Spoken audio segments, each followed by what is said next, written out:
Abrahami u zhvendos së Këtejmi duke vajtur në Negev, dhe banoi në Kadesh dhe në Shur, mandej u vendos në Gerar. Tani Abrahami thoshte për Sarën, gruan e tij: "Është motra ime." Kështu Abimeleku, mbreti i Gerarit, dërgoi njerëz për të marrë Sarën. Por Perëndia ju shfaq Abimelekut në një ëndër natë dhe i tha: "Ja, ti je duke vdekur për shkak të gruas që ke marrë, sepse ajo është e martuar." Por Abimeleku nuk i ishte afruar asaj dhe tha: "Zot, a do ta shkatroj një kombë dhe sikur ai të ishte i drejtë? Ai nuk më ka thënë është motra ime, dhe ajo vetë ka thënë është vëllai im? E bëra këtë gjë me ndershmërinë e zemrës sime dhe me duar të pafajshme."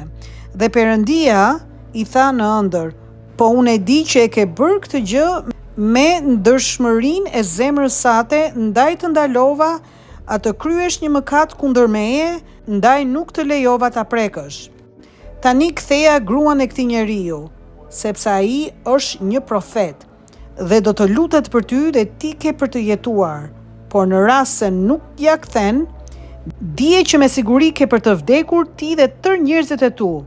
Kështu Abimeleku u zgjua herët në mëngjes dhe thiri shërbëtorët e tij dhe ju tregoi tërë këto gjëra, dhe ata njerëz i zuri një frikë e madhe.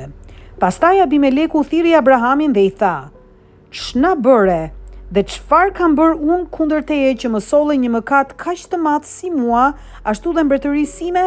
Ti më bëre gjëra që nuk duheshin bërë." Pastaj Abimeleku i tha Abrahamit: "Çfarë mendoje të bëje duke vepruar në këtë mënyrë?" Abrahami u përgjegj: "E bëra sepse thoja me veten time, sigurisht në këtë vend nuk kanë frikë nga Perëndia dhe do të më vrasin për shkak të gruas sime.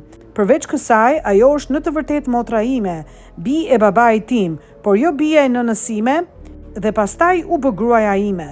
Dhe kur Perëndia më çoi të bredh larg shtëpisë së babait tim, unë i thash: ky është favori që do të më bësh? Kudo që të shkojmë, do të thuash për mua, është vëllai im." Atëherë Abimeleku mori vend, qet, shërbyesit dhe shërbëtorët dhe ja dha Abrahamit dhe i ktheu gruan e tij Sara. Pastaj Abimeleku tha: "Ja, vendi im që qëndron përpara, qëndro aty ku të pëlqen." Dhe Sarës i tha: "Ja, unë i dhash vëllait tënd 1.000 copë argjendi. Kjo do të shërbej për ta mbuluar fyrjen që të është bërë para të gjithë atyre që janë me ty. Kështu je e përligjur para të gjithëve."